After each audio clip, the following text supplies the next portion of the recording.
Para analizar el contexto en que se produjo la renuncia de Evo Morales a la presidencia de Bolivia, tenemos el comentario de la doctora Edmé Domínguez Reyes, profesora en Relaciones Internacionales y Género en la Universidad de Gotemburgo.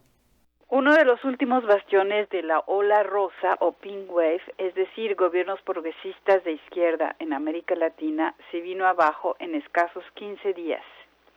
Un tanto sorpresivo, pero a decir verdad, a diferencia de la caída del muro de Berlín, se trataba de algo bastante previsible.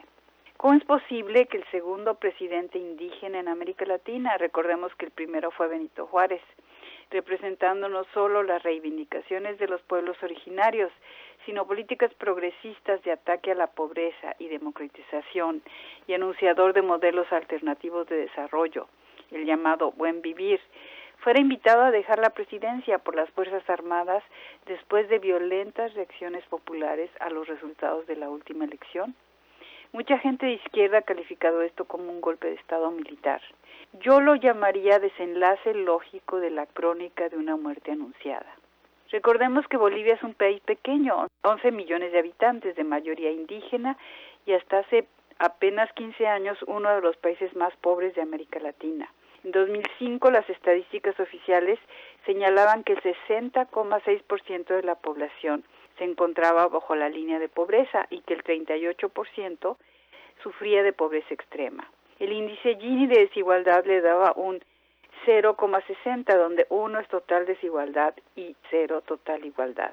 Evo Morales asumió la presidencia en 2006 y para 2015 la pobreza se había reducido a 35% de la población, mientras que la pobreza extrema descendió a 14,7%, o sea, la mitad de lo que era a principios del milenio. Y sin embargo, se trataba de una revolución pacífica.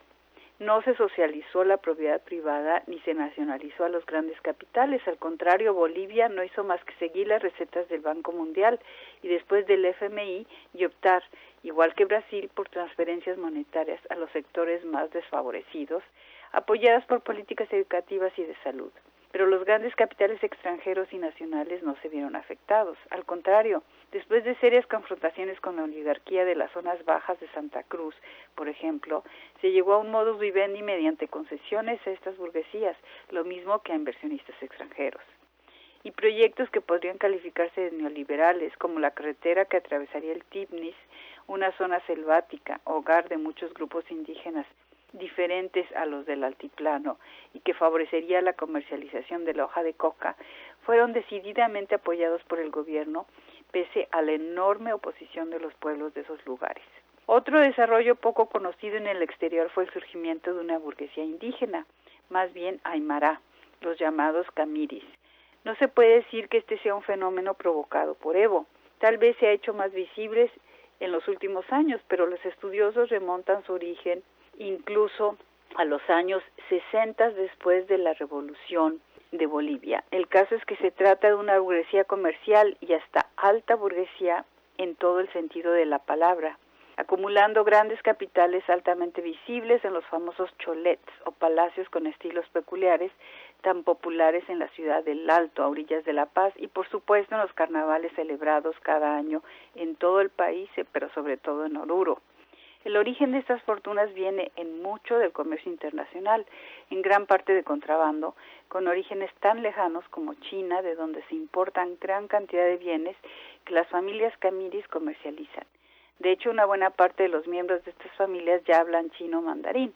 Otras fortunas aymarás provienen del comercio de vehículos, sobre todo camiones de carga. Y esta burguesía apoyaba en parte, pero no totalmente, a Evo Morales. De hecho, gran parte de su apoyo viene de grupos campesinos cocaleros y algunos mineros, aunque la misma central minera, la COB, le dio la espalda a últimos momentos.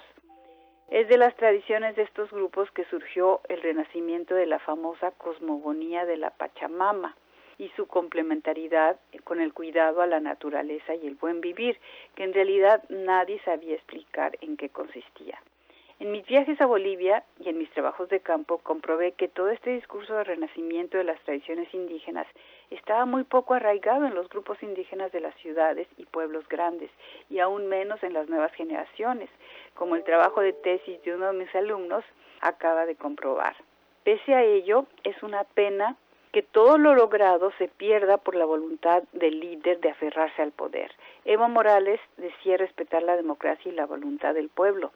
¿Por qué entonces empeñarse en seguir en la presidencia cuando era evidente que su legitimidad y popularidad iba en descenso, cosa que pude comprobar desde 2014, y aún después de haber perdido estrepitosamente un referéndum que le dijo no a esas ambiciones reeleccionistas?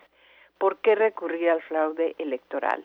¿Por qué tratar de convertir al MAS en otro PRI? ¿Por qué servirles en bandeja de oro a la extrema derecha ese añorado regreso al poder y encima hacerse pasar por víctima de un golpe de Estado que más bien parecía un autogolpe? Lo más trágico en estos casos es que el regreso de la derecha arcaica y fascista no es un logro de sus propias fuerzas, sino de los errores garrafales de la izquierda, es decir, crónica de una muerte anunciada. Para Radio Educación desde Suecia les habló Edmé Domínguez Reyes.